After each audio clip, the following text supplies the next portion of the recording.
The sister to Swami's, one of his wonderful ex-girlfriends from years ago. Wife, I mean, whatever, yeah. Hippie wife. Goes way back. Yeah, so that's from the European family side. That's great to see you. From Ibiza and Goa and so on. So, yeah.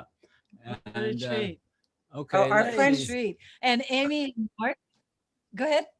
Our friends from Scotland are in the waiting room. Okay. Oh, okay. Well, we admit. Okay.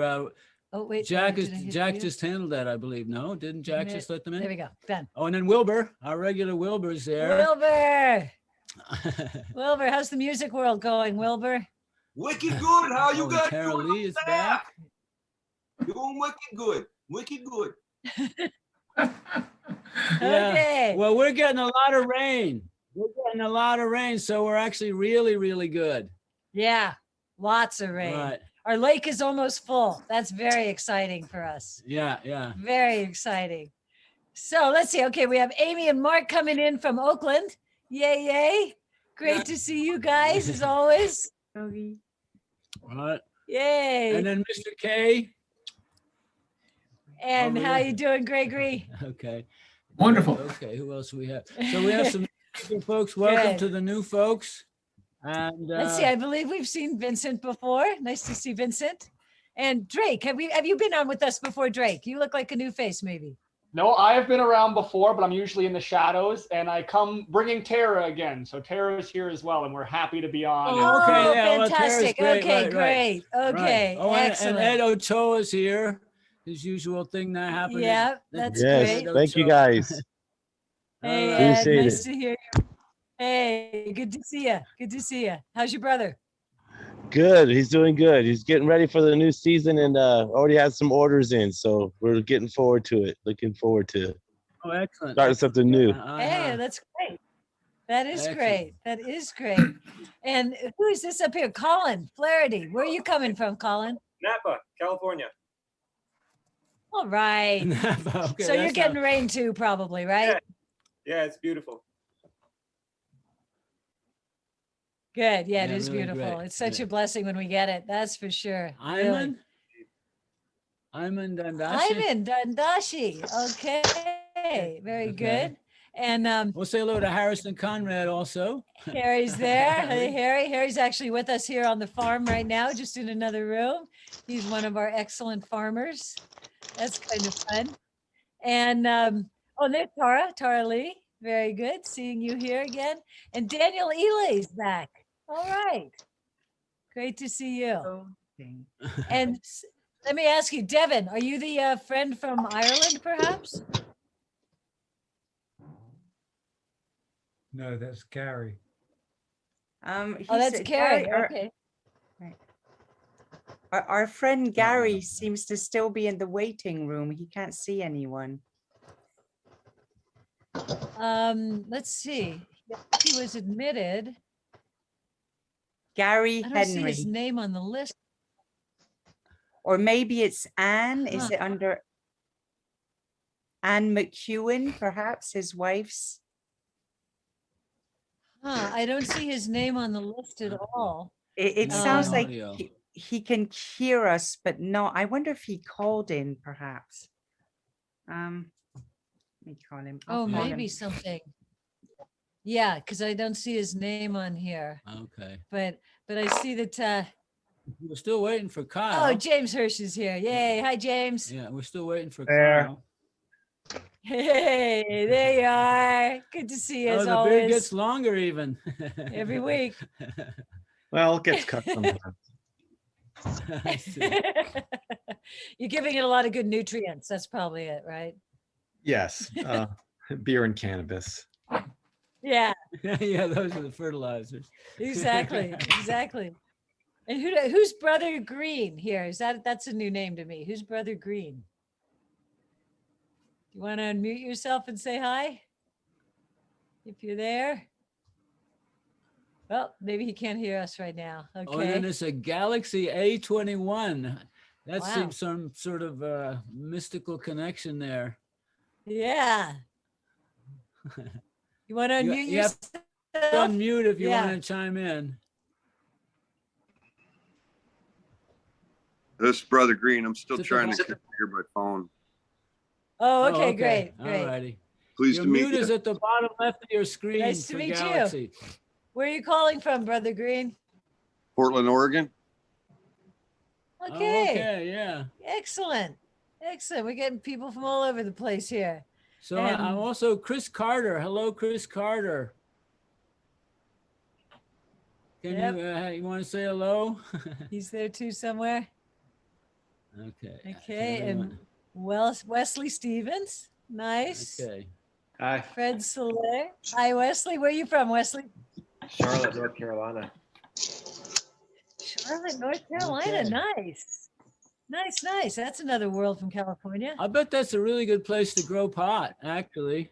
It is for sure. Definitely indoor. What's your altitude there? Oh, it's all indoor. Okay. It's not very high, probably 1,200, maybe lower. I'm close to Asheville, the mountains, the Great Smoky Mountains Yeah, and yeah. whatnot. About 2 hours away. Not too bad. Yeah.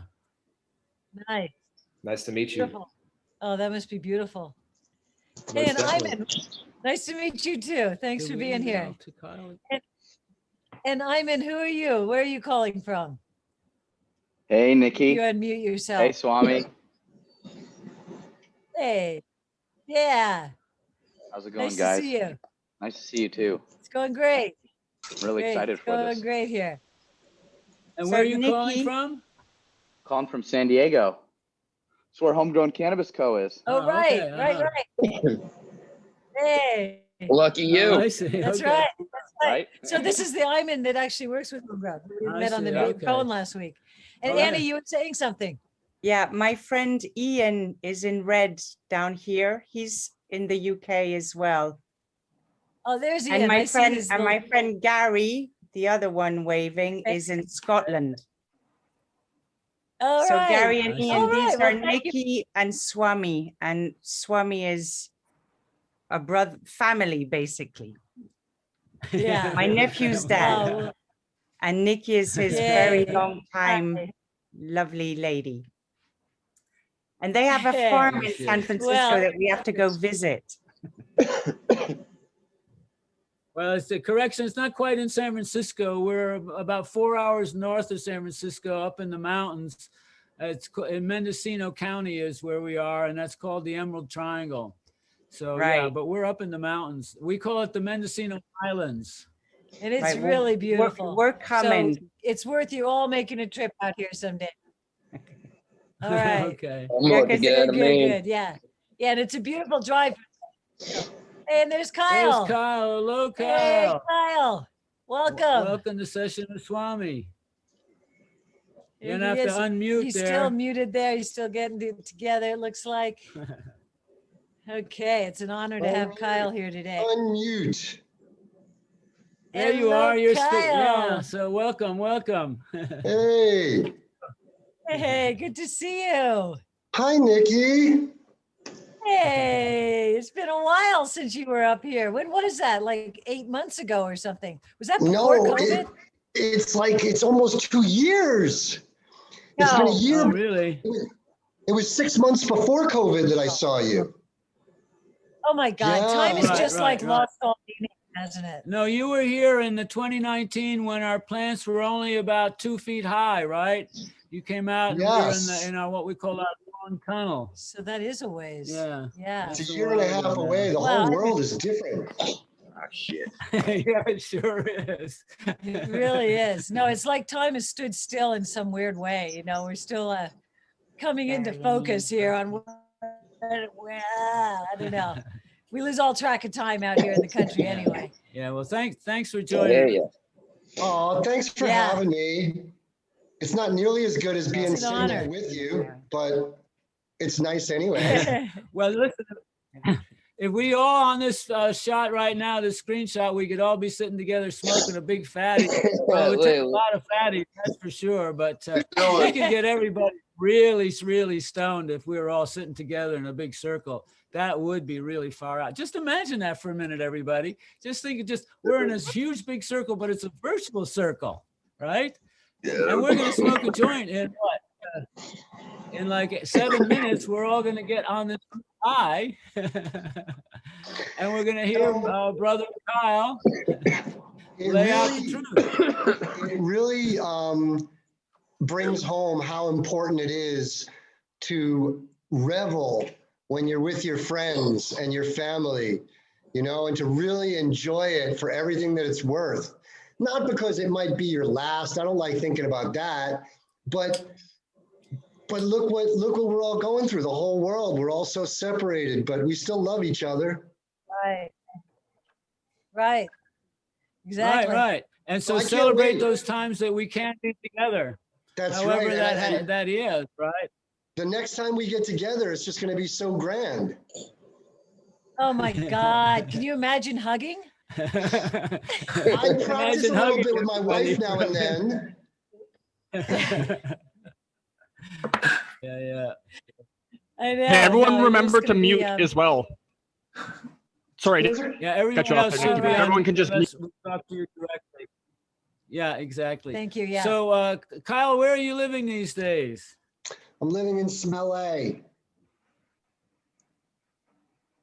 Smelly. Smelly. That's funny. Yeah. But you kind of grew up on the East Coast, didn't you?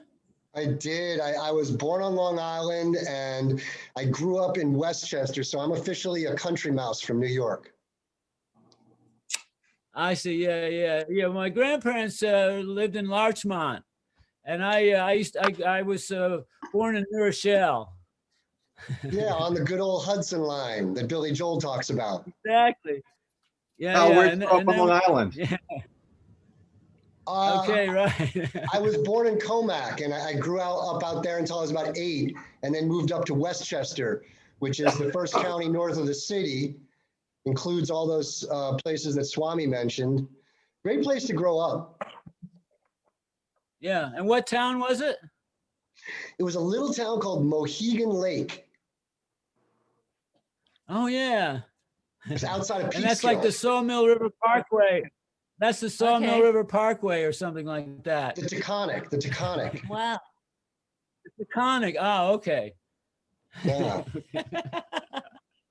Oh, But that's an old Indian name. Now I remember your stories about being growing indoor where it was snowing. So obviously that wasn't LA. And how you figured out that you shouldn't do that because your roof was the only one that wasn't covered in snow because the lights were so hot, right? Up in the attic. So I was living in Kingston, actually in Hyde Park outside of Kingston, New York. And I rented a little house. And one day I come home from shopping from the supermarket and I pull into my driveway and it's a winter wonderland everywhere. There's 18 inches of fresh snow everywhere on the ground, on the driveways, on the houses. And I pull up into my driveway and there's no snow on my roof. And I'm growing cannabis clandestinely in there. And I thought, this is not good. Yeah. Right. No doubt. Yeah. Yeah. That's so funny. What a way to learn. I'm sorry. Yeah, right. OG, genuine. So, but okay, we're just going to keep on going here. In the old days, you wrote for High Times, right? You had a column for a long time with High Times. You know, I wouldn't be sitting here with you right now if it wasn't for the fact that one day a friend of mine introduced me to the staff at High Times because I was growing really good weed, and he thought that High Times should have really good weed. So I met one of the staffers and soon became the High Times pot dealer. And that led to a relationship that led me being offered a staff journalism position. And so it's a wonderful life. Yeah, that's an organic growth, so to speak. And so where were you growing at the time, and describe your little situation about how you were growing at that moment? Because there are other indoor growers here and closet growers, who'd like a little kind of old time history about what it was like, because you had to be really secret, right? Yeah, I used to move back in those days. I would move every 6 to 9 months. And sometimes I would get in two crops.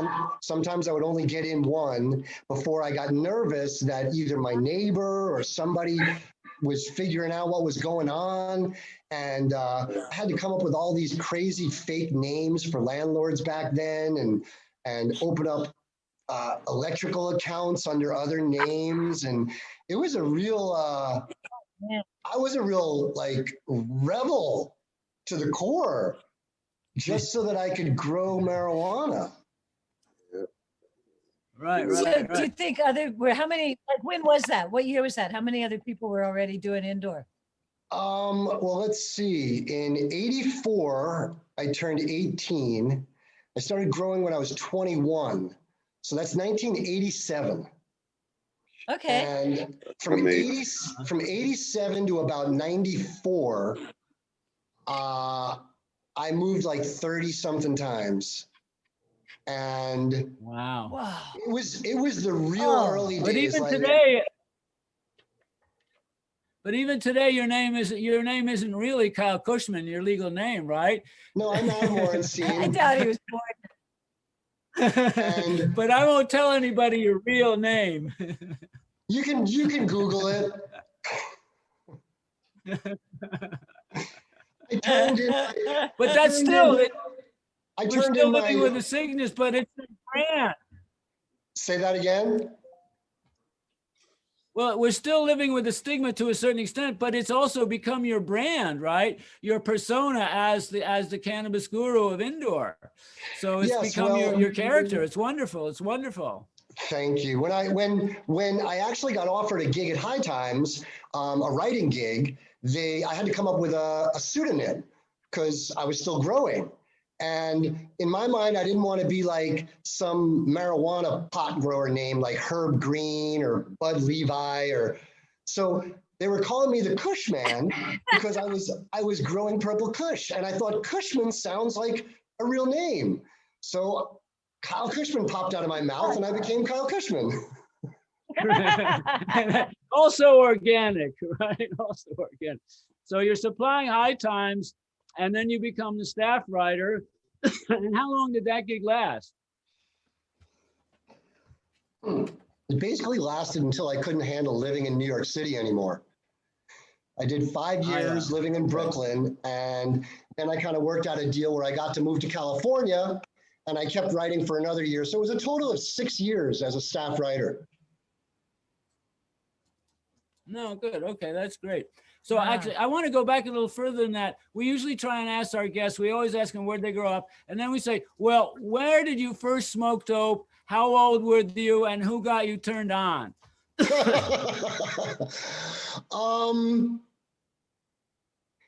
was the older teenage kids that I was hanging out with.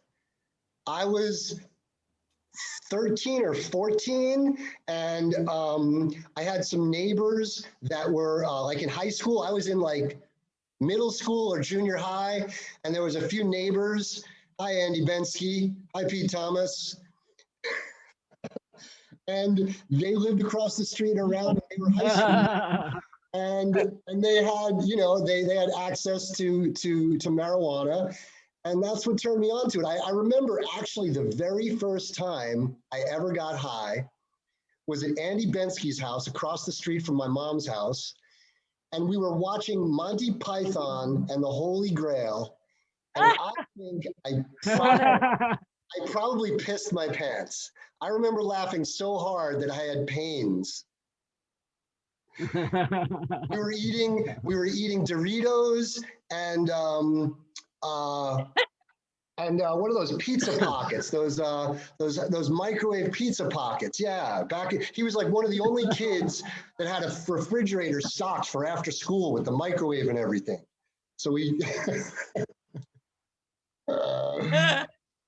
And it tasted delicious, like it had never ever tasted before, right? all I remember was the movie. I became such an avid Monty Python fan from that moment forward. And that movie just brought tears to my eyes. And it is just too much. It's so true. That's so true. Yeah, right. So were you at that point, were you smoking indoor, or was it something coming up from south of the border or something? What were you getting back there then? Being as we were pretty much like, we were pseudo city New Yorker kids. New York got all the good drugs, not just marijuana. So it was coming off of a boat from somewhere. I remember buying stuff from Alan Lipschitz used to deliver, Raymond Lipschitz used to deliver 4-finger ounces for $25 of Rainbow Colombian to my house. That was a little later. I was like $15 or $16. Yeah, Rainbow Colombian, and it had this wonderful tangerine smell to it. And it was multicolored, little skinny buds, and it was definitely Colombian weed. Wow. Yeah. And so then, Kyle, when you got around to deciding, I think I'm going to try to grow some of this myself, are you basically a self-taught grower? Yeah, well, I am, but I'm not self-motivated. So I had a friend. Hope you're freezing up there. No, I'm good. Are you good? Can you hear me? That? Yeah, I'm good. So I had a friend. I love name dropping these names now because I really don't feel like there's 100 Danny Pollocks. There's 1,000. So I had a friend, Danny Pollock, and he was my marijuana dealer. And for years, he would front me quarter pounds and half pounds. And one day, he comes over my house. I had just rented a 2-bedroom, 2-bath condominium in Mount Laurel, New Jersey, with a walk-in closet. And he comes over and I showed him around and he says, "If you let me grow in your closet, I'll teach you how to grow marijuana." And I thought, grow marijuana? Oh, wow. I didn't even know, I didn't even know what the plant looked like. Like, was it a legume or was it a vine or was it a tree? I didn't even know at this point. And he comes over I agreed to it, and he comes over my house with an Emily's Garden. Do you remember Emily's Garden? It was a small little reservoir on top of a tank. It was like a 2.5-gallon reservoir, and the top was filled with geolite, like hydroton, little lava rock pearls. And he comes over with some seed, and he comes over with a tub of blue powder and a tub of green powder and pH test strips and a light. And he says, pH to this, 1 tablespoon per gallon. And the first buds I ever grew were the size of Coca-Cola cans. And I said, "Self, wow, your life is never going to be the same." And it wasn't.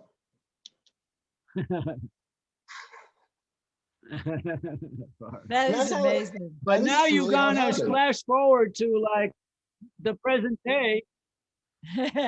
Flash forward to the present day, and now you've got this Veganic, well, I'm not pronouncing it right, this thing that you've developed that now is like what you've advanced into organic. So talk a little bit about that. It's your own nutrient, right? Well, just remember, organic, veganic. So it's Vegamatrix. And when I discovered Veganics, I just really thought I was doing a favor by putting it in a bottle for all the people that live in high rises in New York City and Georgia or wherever, you live, and you don't have space to bubble your own brews, your own microbe teas and guano teas and stuff. So I came out with Vegamatrix. It's been out for, it'll be like 7 or 8 years now. And it's got a nice little following of people that just adore it and would grow with nothing else. And of course, I grow with nothing else. And so I'm a bottle baby, I gotta say, I live in a pool house in LA. So, with my wife, it keeps things easy. And, it's clean inputs, gives you clean outputs. So it's extremely low in heavy metals, barely imperceptible levels of heavy metals. And it's also got a very low carbon imprint because we're using reclaimed soy and grain solubles. So it's There's no animal byproducts whatsoever. So yeah, I'm pretty proud of it. Oh, great. Yeah, well, I was going to ask you because most people say it's very difficult to grow indoors organically. And so in a way, I think you're doing the same thing you started doing at High Times, is you're giving people a way to do something that's better for the planet and better for the climate by giving an organic alternative, right? Exactly. Yeah, let's do like Kyle. How many indoor growers do you think actually do grow organically? Is that the majority now or not the majority still? No, not even close. The majority of weed being grown in America is hydroponic, and right. Hydroorganics is virtually non-existent. And so whether you're talking commercial, legal commercial, or legal or illegal home growers, the majority of people like to set it and forget it. Right. Wow. But we all know that the outcome is not the same. Well, that's but what's an automated system that you set and forget it? And could you plug in your juice to that system? No, that's just it. The thing about organics and my nutrients is they have to be mixed when you use them, and they can't be recirculated because it causes anaerobic microbial growth. So you can automate it, but you have to mix up the nutrients. There's no reservoirs and there's no recirculation. It has to be drained to waste. So it really weeds out the people who are looking for that quick and easy experience to the people who are willing to put in the extra time for a superior product. Right. And you've won many cups. We've, several cups with your cannabis. So clearly it makes a difference. We know it makes a difference. Yeah. Back in the day, every event we entered, we won at least a ribbon. There was over a 3-year period, there was only one cup that we entered where we didn't win at least a 3rd place ribbon. People are really coming along, and you can spend a lot of time with drying and curing and flushing, and you can come pretty close, just like you outdoor growers are really coming close to us indoor growers now. 10 years ago, it wasn't like that. 10 years ago, you couldn't fool people with your outdoor and thinking it was indoor. But everybody's coming up, and right.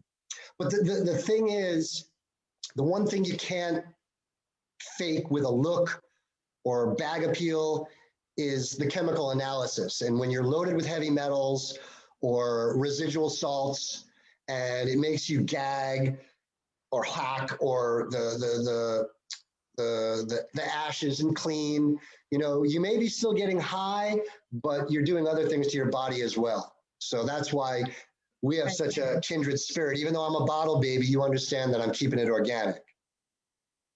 Oh yeah. No, that's great. That makes such a difference.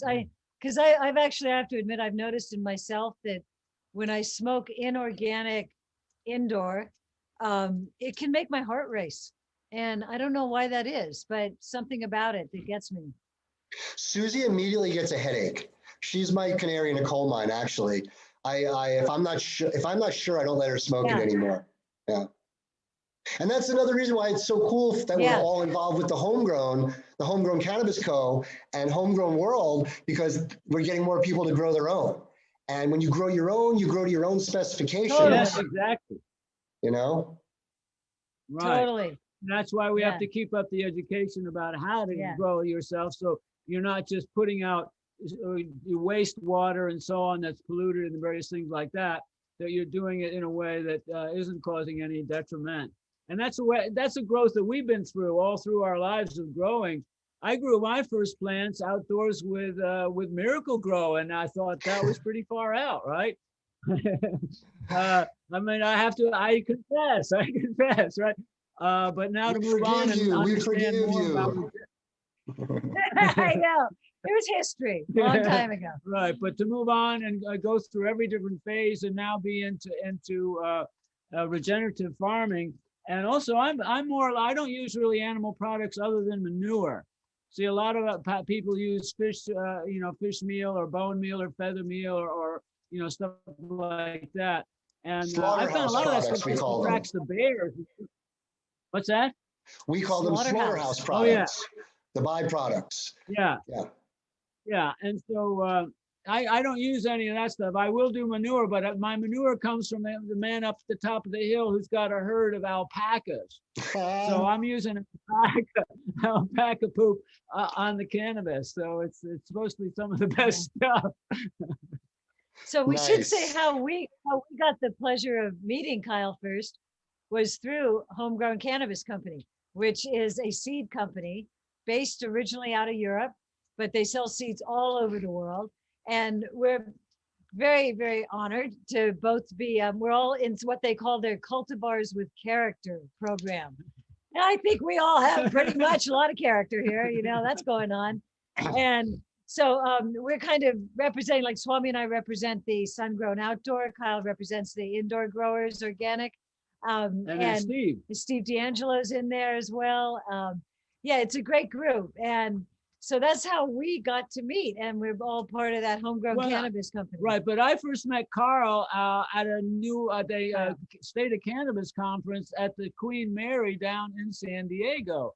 That's where I first met you, and we sort of recognized kindred spirit right in the same moment, I thought.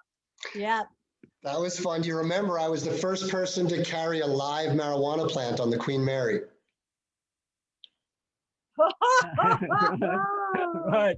Well, and that same day, Susan Soros, who put on the festival, she said, Swami, you've got to smoke a joint out on the fantail. You've got to smoke a joint, right? And so we did. But then a couple years later, they had it there again, and we got thrown off the boat for smoking a joint. Right, it was like really pretty crazy. Yeah. We literally got out. They did. We were like, to leave. It was like the high school kids down in the parking lot getting high. Really. And the thrill is still there, man. Yeah. So I have a question for you. How many times were you just 2 steps ahead of a sure bust? 2 steps ahead of what?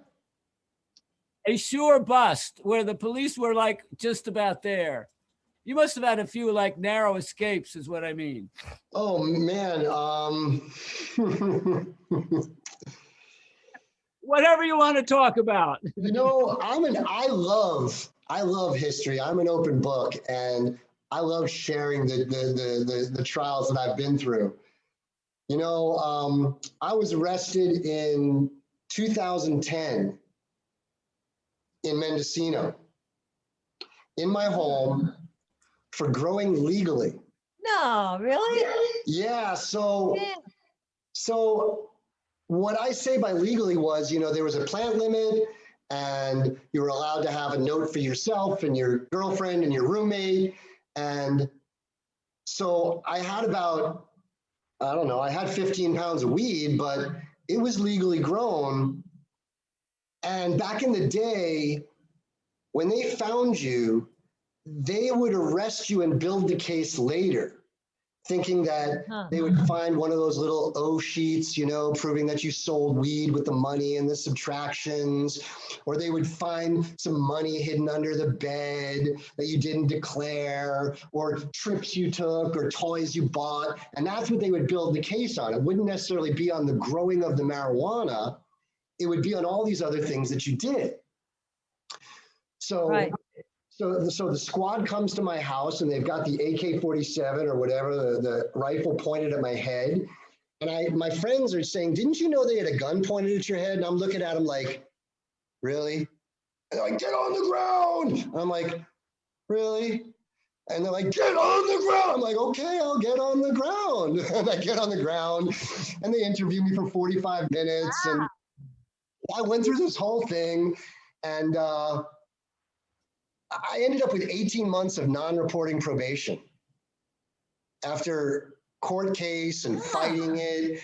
And yeah, because I really wasn't doing anything illegal, but they found $50,000 in my safety deposit box. And they made me have to prove that, you know, I'm a 50-year-old man. I've been saving money. I got money that I've got stashed away, and they froze that. It was crazy. So I didn't really go to jail or anything, but I got hassled. I got hassled pretty good. Yeah. Yeah. Probably cost you a lot of money in lawyers' fees too. It did, and it was very stressful. Yeah. It wasn't fun. It wasn't fun. I did get to stand up for myself. I remember the case took about a year, and on the final day, I had written an elocution, which is basically like my closing statement. And I told the judge, I said, look,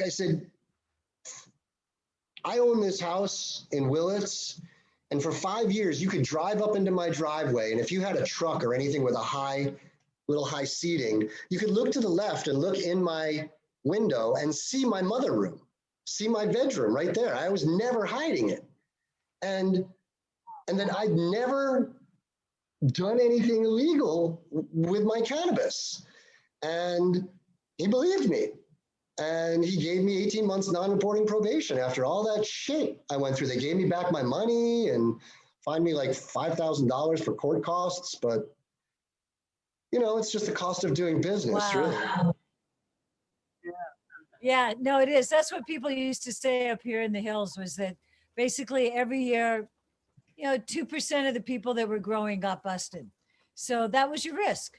And I was like, okay, 2%, chances are probably I'll be okay. Probably not, you know, I'll probably be okay.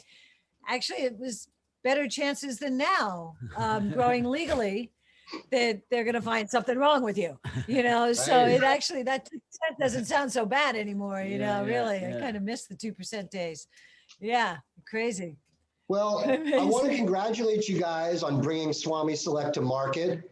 I've seen the flower. You've given me samples, but I've actually seen it out in real life, and it's beautiful and it's yummy. Okay. So congratulations on getting that done. I know how hard it is. I'm working on bringing a brand to market myself. We'll see what happens. We're hoping for March. Good. Great. Oh, wonderful. Oh, what are you going to call it? We have an indoor, we have some real estate, a few tables upstate in NorCal at Uma Sonoma. And we're growing with my Veganic system, automated through dosatrons, and we're calling it Cultivar. Oh, nice. Huh, That's a great name. I love that. Yeah, we need to popularize the use of that name. That's good. That's good. Yeah. But you're not spelling it with a K, right? Cultivar. Oh, yeah. Very nice. I've been using this for about 6 months now. It's a little bit worn down. So that reminds me. So Kyle, that makes me think, I don't know if you're even aware of this, but actually on Saturday, we go down to Petaluma to start judging for the Emerald Cup, which, as you know, is not it's usually in December, but this year, because of COVID and a million other things, it's happening in March. And it won't be in person like it always has been. It's going to be virtual. I mean, the world's so different.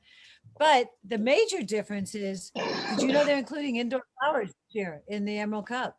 No. They're going to actually have us judging indoor flowers. So I think it's time you enter. Once you get Cultivar going there, you better plan on entering next year. Do you want to hear a funny story of embarrassment? Sure. So I went up to, I was living in Willits, and this was in 07, 08, and I heard about the Emerald Cup, and I drove up to Area 51, and I met Tim. Area 101, right? And I met Tim, right? Yep, Tim Blake. Tim Blake, and people knew who I was already. You know, I kind of had a persona. I was Kyle Kushman, and I went up there, and I was sitting around, and everybody was there doing their entries, and they're sharing weed. And I was sharing my weed out front, waiting to submit my entry. I don't know if you can see where this is going. I can't. And I'm sharing this weed and everybody's enjoying it. Everybody's really enjoying it. And somebody says, Kyle, this isn't outdoor weed. I said, no, it's not. It's indoor weed. I had no idea that it was an outdoor only competition. So here I was in the midst of all these wonderful outdoor growers and thinking I'm going to join the Emerald Cup. Oh man, did I get harshed out. I mean, not super bad. Like I didn't get thrown out like, or anything. But let me tell you what, I got harshed out for coming in there with jars of indoor cured weed. Like I was getting ready to join the Cannabis Cup or something, you know? And they had to let me know that, no, man, it's not for you. Oh, geez. Well, actually, indoor was the enemy at a certain point. But see, the history of indoor out here on the West Coast is such that when everybody started growing outdoors, after a while, they all started getting busted up in the mountains. And then so people would say, well, let's grow indoors. And they learned about growing indoors. So people would buy whole houses and grow all over the house, or they'd buy a container, or they'd bury a container and they'd grow here, right? And so but I think the great thing about indoor is that we learned, everybody indoor grow learned what the chemistry and the biology of growing cannabis was, right? And so the actual science of horticulture was researched by the indoor growers, right? And so then now we're saying we're coming up on a par because all that information and knowledge that the indoor people knew and used, we then now take over, but we use different kinds of ingredients to get to the same place, right? We use all these natural, locally produced ingredients, right? To arrive at the same constant, nutrient value. I mean, it'll always be different. I don't know. I guess some people are learning how to grow outdoor that's got that thinner stem of an indoor bud sort of look. It always looks a little different. The extra bling, the indoor always has that real nice, beautiful crystal on it. But it's been an interesting. Actually, I have a question for you, Kyle, because what I've been thinking about in terms, you might know we've been working on appellation for outdoor. But what I think we're also, the indoor people should, and I'm going to tell you what to do. But the indoor people should get Does this sound like he's from New York or what? I mean, really. No, but see, there's so many different ways of indoor, and we have no guarantee that it's pure and without those salts and additives that you're talking about. So I think if the indoor industry creates a universal standard operating procedure and best practices guideline, and that is known to the customer, so you get a certificate that says this indoor was grown environmentally, right? It was grown with, say, solar panels. It was grown without heavy chemistry. It was grown without putting out odor and refined the water and so on. Its carbon footprint was a certain level. And then we have a standard for all indoor that maybe everybody needs to aspire to, because maybe not everyone or very few people could actually get there. But the point is that as a standard, and that protects the customer, you see, that they know that what they're getting is really a pure product that not negatively impacting the environment. So that's what I'm suggesting to the whole indoor industry is create your standards, publicize them, and then it's an advertising marketing avenue. I'll shut up. Good luck, getting a bunch of greedy corporate bastards to agree to something that's good for the environment. California is setting the way. In a few short years, all indoor operations, it will be illegal to run HIDs, high intensity discharges. It'll have to be all LED lights. And I don't know if the quality will suffer a tiny bit for that or not, but the nanny state, we're California, we try to set an example for the rest of the people who don't think any progressive change is important. I think that when it comes to inputs, there are also standards. You have to meet standards for heavy metals, which of course are way too high. They use the same standards that they use for ingestibles like produce. like a peach or an apple. But I don't think that those standards really apply when you're combusting something and inhaling it. Right. Exactly. How do you use those same heavy metal standards for something that your body has a chance to flush, or it's just completely different. So like you said, I don't have enough effort or backing to go the political way to try to change the system. I'm just going to come out with it in my own way and let people try to chase my purity for their own self-interest. Right. Right. Yeah, Right. good. Well, good. yeah, that you change the world molecule by molecule, and the first molecule you can change is your own one, right? But yeah, I would still like to see a carbon footprint, a standard approach so that everyone should have solar panels, for example, wherever it's feasible. Just little stuff like that. That's easier would than make the inputs. It's the inputs that's trickier. You know, it's like some people. I only buy. I wouldn't say only. I really look at produce when I buy it, and sometimes the tomatoes that I want to buy are just not the organic tomatoes. So at least I just see them. They just look so good, and the other ones don't, and I buy them. But generally, when I go to the store, I buy 98% organic products. That's my choice. But people need to have the same choice too when they decide to ingest cannabis. They shouldn't have to be forced to only utilize organic cannabis. It's if they want to eat inorganic tomatoes, that's their right.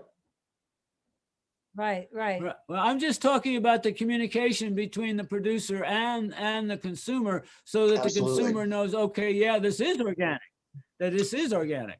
Yeah, and it seems that if those big, I was just going to say, if those big corporate growers start realizing that people like you are actually growing a better product and doing it that way, I think you're going to be teaching people. Yeah, and we have one advantage as well, is that there are no federal veganic guidelines. So I can actually use the word veganic on my cannabis, where you're not allowed to use the word organic because they haven't set up the standards yet. So really? Yeah. So Right. that's nice. I'm sure other people will copy it and maybe not be so wholly veganic, but again, let them chase my purity standards. So yeah, that's so cool. I had no idea about that. That's far out. Annie is far Arnold out. is Wow. having such a good time. There must be something going on in their house because they're laughing way too much. Certainly can't be us. See, they're laughing. Must be the kids or something. Well, they're over in the UK there, so nice. They're doing some indoor growing in the UK. I imagine that's about all they can do over there right now. So No, we're right, Annie? we're eating it. We don't smoke it. We eat it, and you have to. It's like taking acid. You have to time it. You have to time your moment, and you suddenly realize when this stuff creeps up behind you and goes, "Hey, aren't you really hungry? And aren't you saying something really stupid? And doesn't that sound good?" And it's just eating it. Yeah, exactly. Nice. I know the feeling. I've been eating it a lot too lately. I've been really since I kind of stopped actually smoking almost a couple of years ago now, just because of some lung issues. And so I eat it. And what I do is before I go to sleep, I make my own little cookies, right? And before I go to sleep, about a half an hour before sleep, I'll eat a little bit. And sometimes I stay awake. I don't go to sleep right away. And I realize I am really stoned. And sometimes I'll go right to sleep and I'll wake up in the middle of the night and go, whoa, I'm really stoned. So it's sort of like being stoned when you're half asleep is kind of fun, You wake up in the morning, you're still a little high, It's a good way to get your THC. Well, I want to say hi to the UK. I got a lot of buds over there. And in fact, a lot of the people who help produce the videos and all the entertainment stuff behind the scenes at Homegrown Cannabis Co. are from the UK and Wales. And so, hello. Right. Yeah. Right. All right. Yeah. And they're all a lovely bunch. And a whole bunch of them have new kids, 1-year-old kids and stuff like that. So it's been quite a family sort of situation there. Tony's got a new baby, Poppy. And Matt has a new baby. I'm stoned. Why can't I think of Matt's little baby's name? Yeah, it's so adorable. Oh my God, Yes. she's so cute. So anyway, Yeah. that kind of gets back again to here you are you're helping people grow their own flowers at home. And I think this is sort of, I've been thinking about this a lot, is on a philosophical level, that we have a natural human right to grow our own medicine and to grow our own food, right? Amen. Of And course. that's something that's just so fundamental. It's just sort of duh, right? But it's prohibited in so many places, right? And so that's what the conceptual level of this kind of freedom to grow your own food and grow your own medicine. And, you know, so, and then you share it. That's the other thing too, right? That, you know, it's time the world is going back to a more communal sharing thing, right? We found the individuality thing just sort of, you know, doesn't really work so well all that time. And now we're all split up as individuals, right, in our lockdowns and so on. And so we get this sort of, we're going to be a collective, but it has to be like a third eye collective, you know, this mental collective where we connect on a higher level, this virtual level, right? And so we I'm work always toward, on a every one higher of us level. work towards those little ways.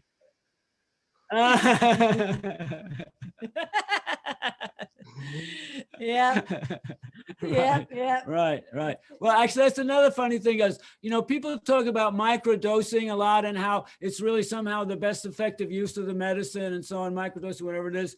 And I'd always like to put in a word for mega dosing, right? That, you know, smoke the biggest fatty as often as you can, right? And it just, you know, it just does, it turns into a whole other kind of space, right? When you do that.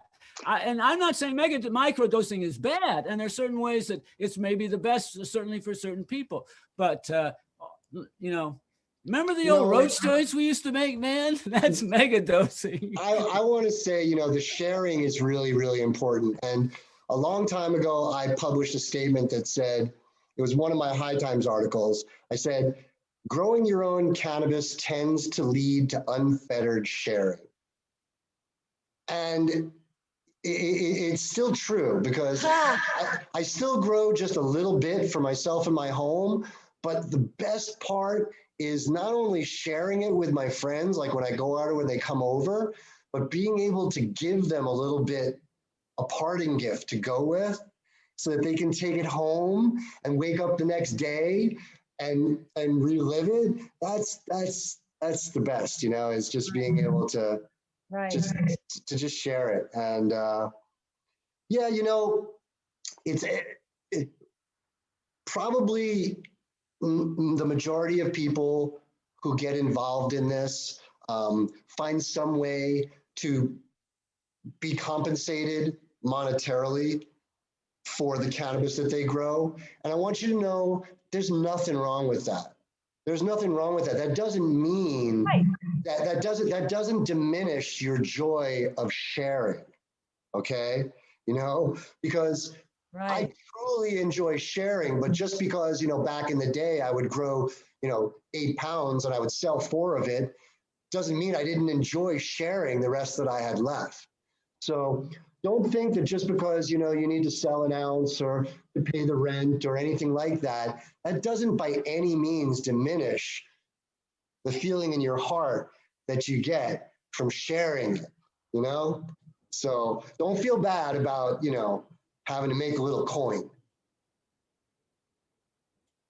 Right. And even when you're selling it, you're sharing because you've put your heart into that. You know, it's just like if someone grows a really special tomato or whatever, you know, they put their heart into it and you're going to taste that. You're going to taste that love that comes through. So it's all sharing. Hey, I wanted to ask you, I know I can look it up online. Well, it gets back also to the old hippie. Go ahead. I was going to ask you. Go ahead, Carl. Go ahead. Which strains did you guys choose for the cultivars with character? Oh, which ones? We chose Maracuya, which I really like. I think that one's my favorite. I like that fruity stuff. What is that? I can't even say that. What were the other ones we grew last year? Oh, I can't remember. Maracuya, Maracuya. And wait, I'm going to look up the names of the other two right now because I'm spacing on it. And where's that from? Yeah, we haven't Yeah. trimmed them up yet. We haven't trimmed them up yet since Yeah, harvest. we're anxious to try them. So let's see there. Where did that go? Oh, Nikki's looking for the list. Here we right go. now, Yeah. We did, okay. BBG. Maracuya, we did the tangy, and we did the green crack. And it's funny, green crack, I have to say, is one of my least favorite names for a cannabis, I have to admit.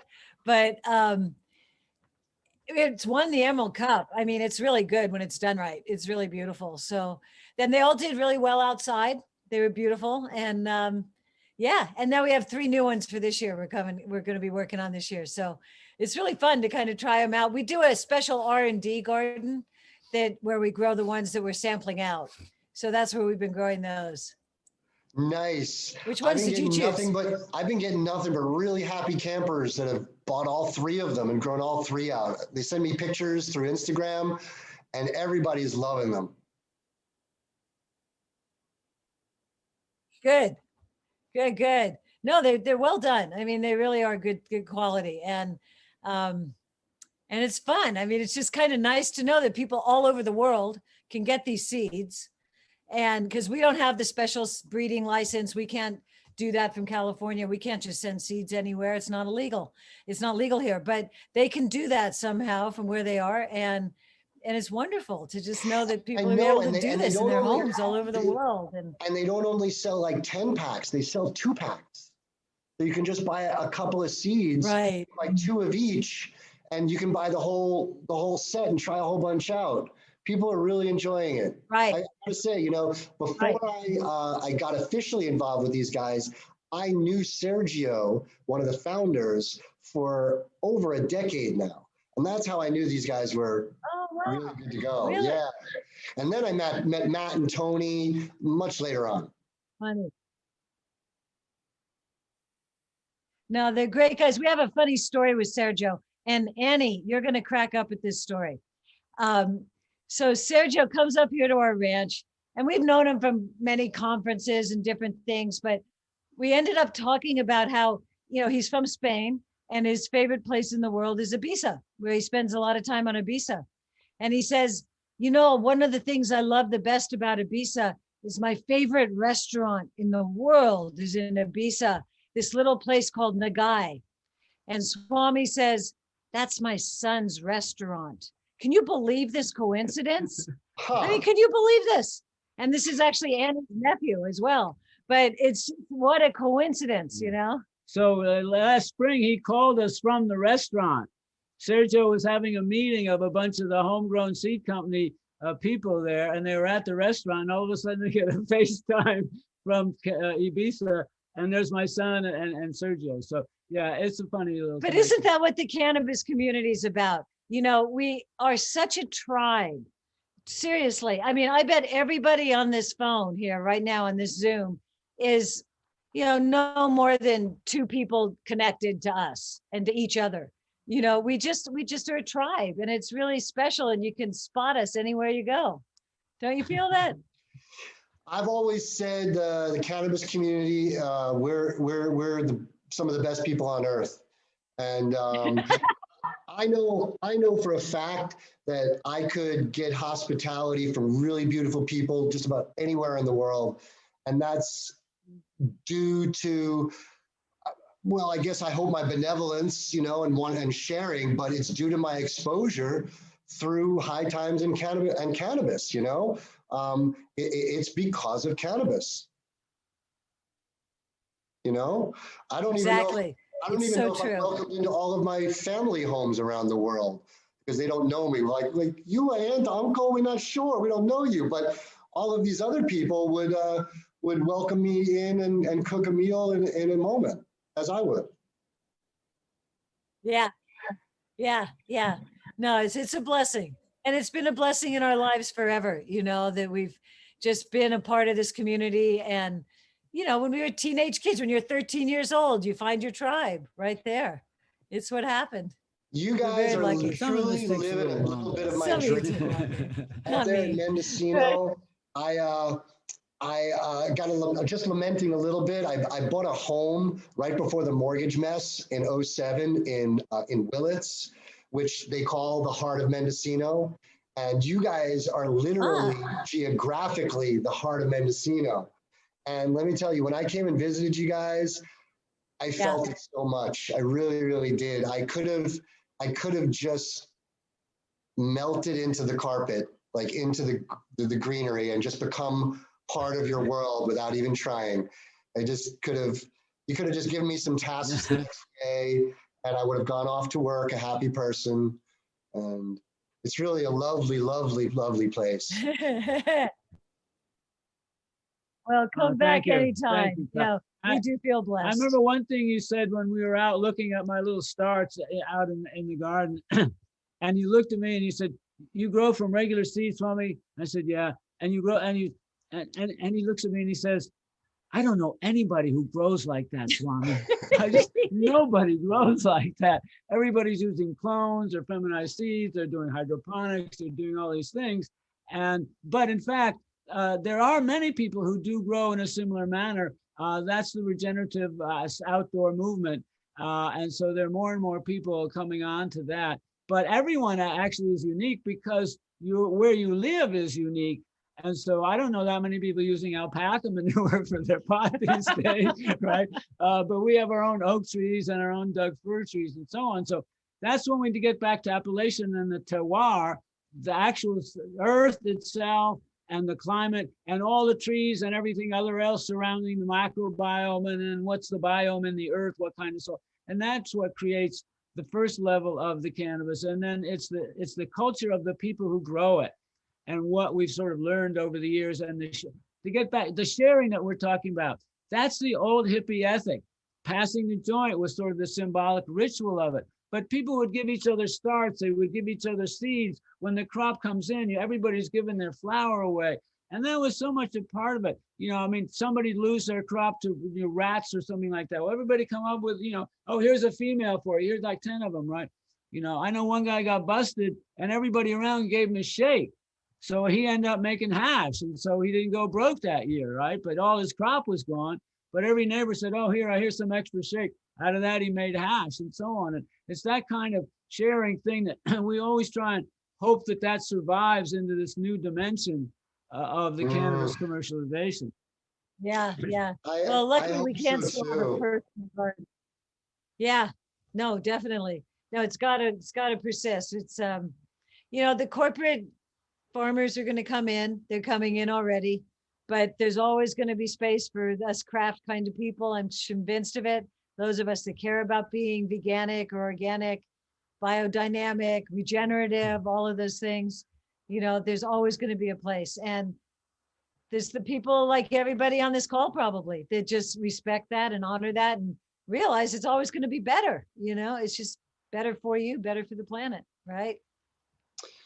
Yeah, and who's to say that 10, 20 years from now, when they do start doing the proper tests on inhaled high levels of heavy metals and drawing, the proper data, not, conclusive data, and how you tie things together the proper way rather than the proper, who's to say that, when you and I, you guys are a little bit older than me, and you grow outdoors and those wonderful communities you speak of. I only got to participate in just a taste of them when I just moved to Mendocino. And I met some really, really cool people, Eddie Lepp and the Dukes of Mendo and Dally Duke. And these guys had built my first grow room and brought over the trays of clones, like you said, grape ape clones, here you go. This is my best seed. Here you go, grow this. And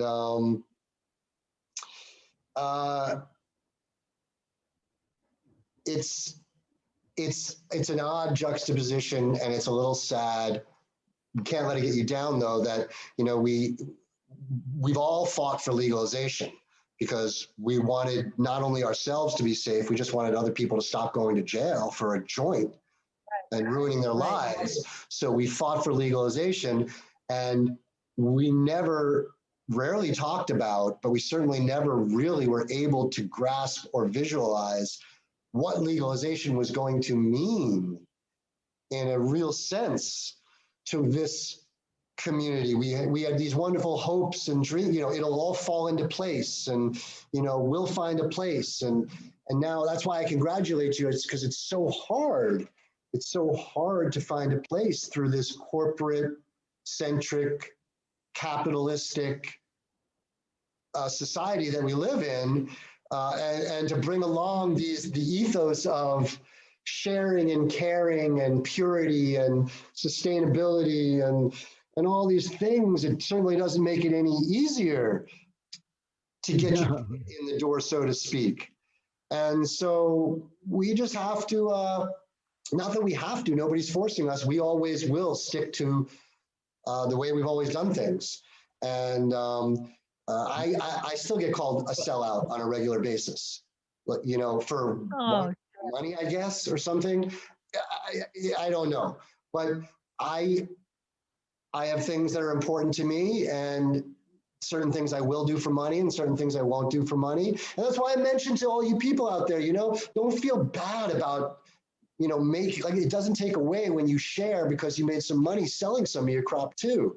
We're all human beings and we have to get along in this world. And, you know, both financially. While you were saying that, Kyle, while you were saying that, a sentence came in that you had said earlier in the show, which is, or actually you didn't say, you implied, which is always look on the bright side of life. Always look on the bright side of life. And so that's kind of what we and to make it through, and that's what cannabis helps you have that perspective, right? That, okay, yeah, we're just cruising on through. And as a human being in the physical world, you have to eat, you have to pay rent, you have to do these other things. So it means you have to involve in this system. But, you know, we just sort of flow on through and we flow on a cloud of cannabis. So it's, you know, always look on the bright side. I like to say, choose to live in the light, you know? And what I mean is, you know, there's all kinds of darkness out there. There's theories and conspiracies and all these things. And me, if I'm going to assume something, like I'm not sure, I'm going to assume something good. I'm not going to assume bad things, you know? So, you know, just simplify your life, and everything isn't good, but you can choose to focus mainly on the good and let the bad thoughts go, and let the bad people walk on by, and you don't have to tap everybody on the shoulder, and find your tribe. Yeah, no, for sure. Yeah. So I had somebody write in a question. Let me see if this even makes sense to you guys. Okay, differences between strains and growing environment aside, could one of you explain a little more about in depth regarding at what point in training a plant a grower can go too far? Where's the balance between all the non-flower veg versus flower when lollipopping HST of choice? What's HST? High stress training. I don't know what's it. Oh, okay. Is that an indoor thing or something? What's that mean? So I get a lot of these splitting hair questions from, you know, intellectual type people that are probably really smart and they've figured out the basic, and they think that I or you, we figured out the secret. And there is a balance. Cannabis cultivation is a balance. You can get less yield if you put too many plants in a room than if you would put the right amount of plants in the room. So what they're getting at is, how much do you want to let the plant grow versus how much do you want to train the plant to grow in the manner that you want? And what I think that the crux of the situation is yield expectation. That's what it's all about. So I don't know what size plant you're talking about. I don't know what size pot you're talking about. I don't know what strain you're talking about.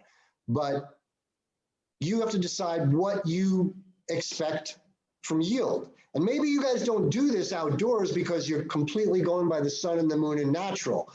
But when you grow in any type of an indoor atmosphere, whether it's a hoop or a barn or indoors, you have height limitations, and you have walls, so you have space limitations. So you have to decide how many plants you're going to put in, and you have to decide how big you're going to grow those plants. And the thing that you're trying to decide is what's going to get me the highest yield. So the balance becomes choosing a size plant that you can easily manipulate and grow in a certain amount of time, and then how many plants can you fit in that space? It's about, do I want a 2 ounce plant? Do I want a 4 ounce plant? Do I want a ½ pound plant? Do I want a 1 pound plant? When you know that, I can tell you exactly what size you should veg it to, exactly what size it should be when you flip it. But without knowing what your yield expectation is, I can't tell you you should only top once at the 4th node, or you should lollipop twice, or you should clean up to the upper tip right before you flower. It's all about what that expectation of yield. Does that make sense? Yeah, totally. Yeah. Totally. Yeah. Interesting. And I would also add something to that is that we grow outdoors, and some of my grower helpers and growers and so on, they always want to at least top the top one. And they say, Swami, you really got to do that. And so, and I say, okay, try it on a couple. And then, but I really want the plant to present itself the way it grows in the nature of that plant. And so I get these beautiful colas out the top that are like, 1.5 feet tall, right out the middle of the top. And then they spiral around like a DNA spiral. And you know why you can do that? The main reason that you're going to do that is because the sun moves around in the sky. So anybody else who grows any other way is growing with fixed point lighting. And the best way to maximize that is to take that top off so that you now get even lighting around in all the other places. Because the sun moves across the sky, you're not getting any benefit from taking anything off the plant. Do you agree? Right. Yeah, there's no ceiling, like you said before, and they're all kind of equally distant from the sun, right? At that point. We do, however, notice that the sun does go around in a certain sense, but we know that the top flower on the south side is actually different from the bottom flower on the north side. And because it just doesn't, even outdoors, it doesn't get, when even in the plants are spaced apart. But to answer the other question about how much you want to manipulate a plant, everybody does it up here. They pinch, and they also do the bending over technique. What do you call that? I can't remember. Where you just bend over the flower rather than cut it off. It's an LST, a low stress training, where you don't really remove anything, and you can either tie it down, or if you're good at it, you can break it so it'll stay where you want it. I call it super cropping. And basically it's right. That's what they call it. Right. Because when you grow indoors, homogeny is a grower's best friend. So the more even you can make a canopy, the best you can set your light to the most advantageous height. The more even the canopy, the more penetration you're going to get to the lower buds. Homogeny is your best friend. Interesting. Yeah. And we celebrate the difference when we're growing outdoors and so on. So, but the other question, the other way I would answer that kind of question is that if you want to know whether you want to torture your plant anymore or bend it over, my answer would be ask the plant. And I have a special way of asking the plant, listening to the plant, right? And so the plant knows if you're going to push it too far, and then it's going to be whatever. So I have a whole, and that's how I harvest. I go out and I talk. What is the age of consent of the plant? What was that? When is it old enough to be able to make the decision for itself? Right, the age of reason. Right? After 7 nodes. No, That's but funny. yeah.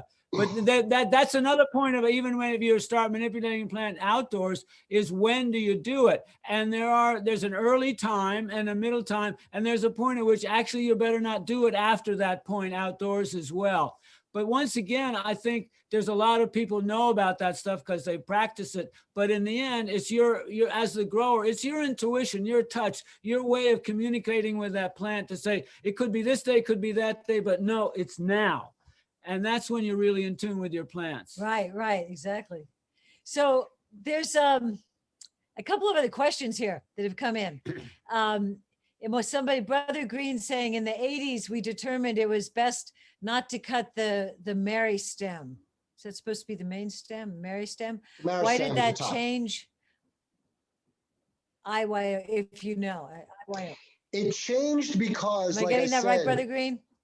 Like I said, if you don't cut the top of the plant off, you're going to have a main cola that is almost 50% the height of an indoor plant.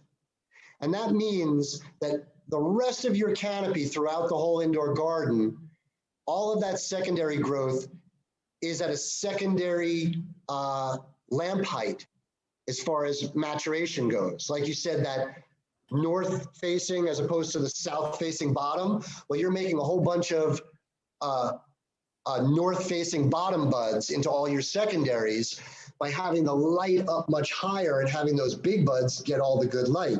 So by removing that, it takes time for the V to grow. And in the time that those two tops grow back, your satellite buds, your satellite branches are now the same height as your main. And you end up with a bush. And again, so that you have the main canopy. So that the mathematics, there's some mathematics there. Yeah. There's some mathematics in there because the light falls off as the inverse square of the distance. So if you increase the distance by 1, you actually increase the bottom, the light fall off by 4, or whatever the square of that distance is. Exactly. So the very top, if you have an uncut coal at the top toward the light, that's getting 10 times more sun just because it's so close to the light and the others. And so, yeah, I can understand that. But clones tend to grow that bushy way anyway, don't they? That's strain dependent. I know plenty that stretch. I really love growing from seed. Like you, I grew from seed to harvest my first 8 years of cultivating. I actually taught thousands of people how to clone before I ever made one myself. True story. Wow. Oh, that's funny. I've never cloned. Maybe you can teach me. But listen, we work for a seed company. You don't want to clone. That would be fun to do a video of me showing you the first time of us cutting a tray of clones together. That would be hilarious. Yeah, that would be. That would be funny. That would. Right. So there's one other question I'm curious about too. What's that? I was just going to say, truth is, now, like I told you, I've grown from a lot of seed. For 8 years straight, I grew nothing but full harvest from seed to clone. If you start some seeds and cut a clone on the same day, people think that cutting clones saves you time. Cutting clones doesn't save you any time at all. If you pop a seed and cut a clone, in other words, trying to root it, I can grow that seed as tall, if not taller and quicker than that clone in the time it takes to root and then begin to grow. You're not saving any time. So you're missing out on the vigor and the disease resistance and the expression of diversity. So seeds is the way to go, man. If you any cannabis cultivator who has never grown a crop from seed to harvest is totally missing out. Yeah, no, exactly. And it's that diversity. That's what I love too. You know, the surprise. Everyone's its own character. Yeah, you know? that's right. Well, another thing about the seed plant is it has a tap root, which as I understand it, clones don't really have the tap root, right? No, they and so don't. that's like the essential character. Yeah. And that's the essential character of the plant, that it's going down there. And that's why it shoots the one out the top. They're directly related. And it's its natural form to have the taproot. If you plant a clone outdoors in the ground, the roots will only go half as deep as a seed. If you plant a seed outdoors, that root can go down 20, 30 feet, I would imagine. You know, I'm making this number up. I know it goes down. Well, But that taproot you talk about is programmed. Well, that's those fine hairs, not the taproot. Just that taproot is programmed to go straight down. It shoots off all kinds of ladders along the way, but that taproot will never divert from growing straight down. Clones don't have that taproot. And at some point, whatever root that comes out of that plant, it will diverge and start going like this. That's the difference between a clone and a seed. And that leads to all the other things. It leads to all the other it leads to the lack of vigor. It leads to all the other growth characteristics that are different between seeds and clones. Yeah. Interesting. Yeah. Wow. That's and also, I would also like to point out that Kyle just said the taproot can go really down, but if you don't transplant out of a smaller pot into a larger pot, you're like any other plant, your taproot can get root bound. And then instead of going down, it'll start to spiral around because of the bottom of the pot. And so that's one of the things that over the years I've learned the hard way, is that you really want to try and keep that taproot straight going down and transplant it before it hits bottom. And then you'll have that deep root. But there are those other little hair roots that will go out in enormous distances. And that's when it also connects up with the fungi in the soil, which have the hyphae that go out 30 and 40 around and collect nutrients from all around. And that's one of the joys of in the soil outdoors. What's that? I just heard an interesting summation by somebody about fungi, that fungi are kind of like the Borg, meaning that they all emanate from a single living organism, and they strive to find each other. Like, have you ever heard this theory that fungi all emanate from a single living a single spore, a single living organism throughout eons and eons and eons, and they all have some sense, they all are part of a single living organism to this day. Huh, that's interesting. I mean, and I've actually heard that original single fungi did not come from this planet. It actually came from another planet, maybe came down on a meteor, who knows? And because it just doesn't fit into anything else on our planet. Yeah, it's not animal and it's not vegetable. It's so it's different. not plant or animal, really. It's sort of in between, a little of each and a little of both. Who knows? Yeah. Maybe we're from another planet. Special. Maybe, you know, they think all the water that came to Earth came from another planet.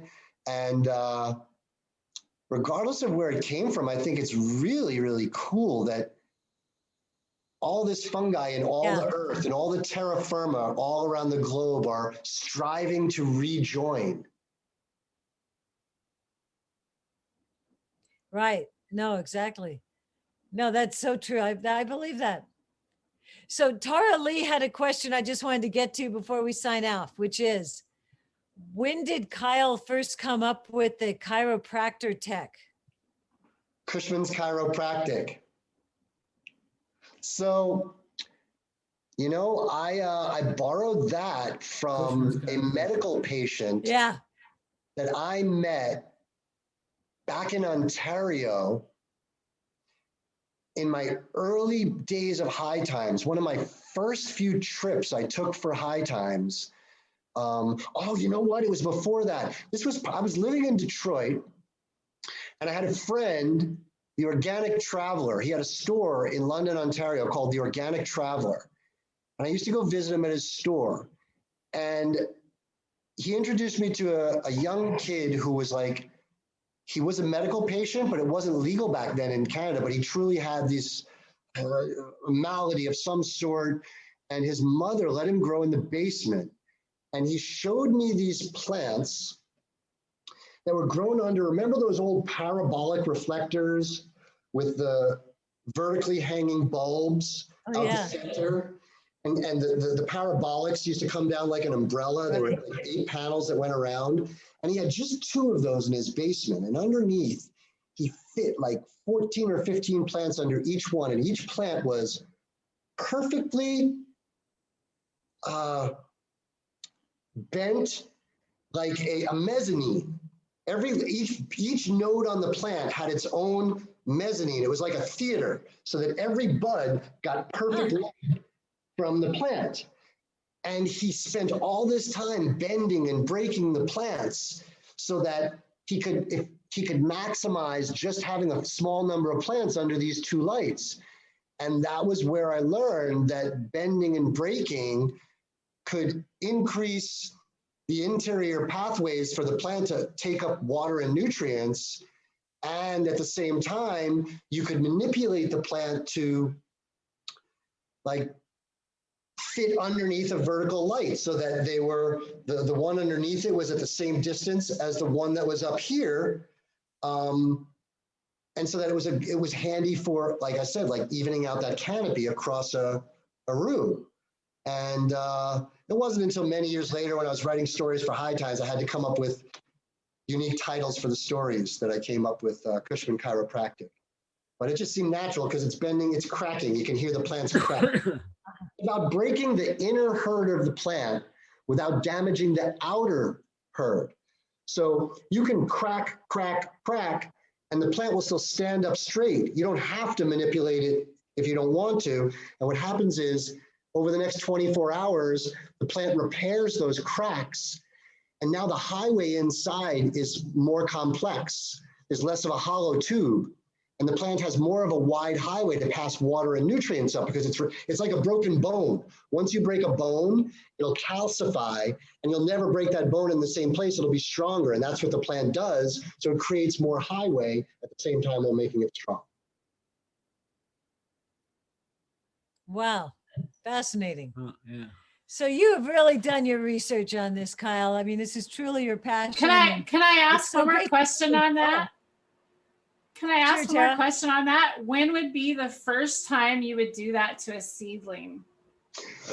You shouldn't start bending and breaking until the plant is in its final home. You know, until you've transplanted once or twice and assuming you're growing indoors. You wouldn't do that until it's in its final home. If you were outdoors, I would wait until the plant is several feet high, you know, maybe 2 feet high. Okay. Yeah, I would say that. Yeah, outdoors. You want to wait until it's vigorously growing before you do any serious manipulation, whether it's pruning or removing leaves or bending and breaking or anything like that. You want to really have a vigorously growing plant. Right. Yeah. There were people. Thank you. That's awesome. Bend them over. Thank you. Yeah, good question. People used to bend them over and grow them almost like a squash plant in order to conceal the fact. And they would say they would get all these upper facing buds, everyone getting full sunlight. I knew some people, I was never able to do that, but they would wait till the plant is between 2 and 3 feet high, but still the stalk hasn't gotten so solidified yet that you couldn't bend it. And also with the other sticks and things. Right. But it'll take a lot, but at a certain point it'll say, no, I don't want any more. So I just want to say this has been so enlightening, and it's just really, this is actually a great promo to us going down to start judging for the Emerald Cup and having to judge this indoor cannabis. I have a whole other impression of it now, Kyle, just from hearing you talk about it, and appreciation. And God, we certainly look forward to you coming back to visit us again on the farm soon, I hope, once things clear up and you can do that. Yeah, light at the end of the tunnel, right? This thing can't last forever. That's right. It won't last forever. And And we'll look forward to that for sure. And are there any other questions out there that anybody has they want to share at this point, or any things before we sign off? Thank you guys. Thank you. You guys are awesome. Thank you for showing your knowledge and passion. I appreciate it. Oh. Well, yeah, thanks for joining us. It's always fun to have lots of people listening in. And now go back and grow your own. I have this one statement I like to give from time to time, which is about Homegrown, which is to say, cannabis of the people, by the people, and for the people shall not perish from this earth. And so, you know, we are the ones carrying that dream forward. So blessings, everybody. Yeah, go out and grow your own. And Kyle, I'm sure you've got a great website people could go to, and books out and all that kind of stuff. So any place you wanted to send people in particular? Just thanks for having me. This was a lot of fun, a lot of smiles. I knew we'd have a lot of fun. And yeah, go to homegrowncannabisco.com for a lot of really entertaining videos that we've put a lot of hours into. Hundreds of strain reviews, so you can find out what would be best to grow. We give you the characteristics and the flowering times and potency and you know, the characteristics of the high in general. So there's a lot of really fun stuff you can go and check out there. There are a lot of good videos online. You can Google me on YouTube, and check me out on Instagram and Facebook. Kushman Veganics on Facebook, and on Instagram, Kyle Kushman 420. He's everywhere. He's everywhere. He's everywhere. Wow. Well, it's just such a treat to see you. And thanks for everybody for coming. It's great to see everybody's faces here. We'll be back in 2 weeks with a couple of crazy folks that used to be big growers here in Mendo and have now moved to Tennessee and are making music about cannabis. So great to see you all. Kyle, you've just been fantastic. Yeah, light up and enjoy that bong, brother. Yeah. Everybody. Yeah. Shout out to Derek Gilman of the Green Flower and the Ganja product. Nice to see you all there, brother. Thank you, Kyle, so much, brother. And we'll hug one time and we'll burn some Swami joints. For sure. It won't be long now. You guys be well. Okay, you too. Thank you, everybody, for joining us. Every joint. Much love. Peace and love. So much. Bye. Peace and love. Love y'all. Take care. Thank you, Kyle. Thank you, Nikki. Thank you, Swami.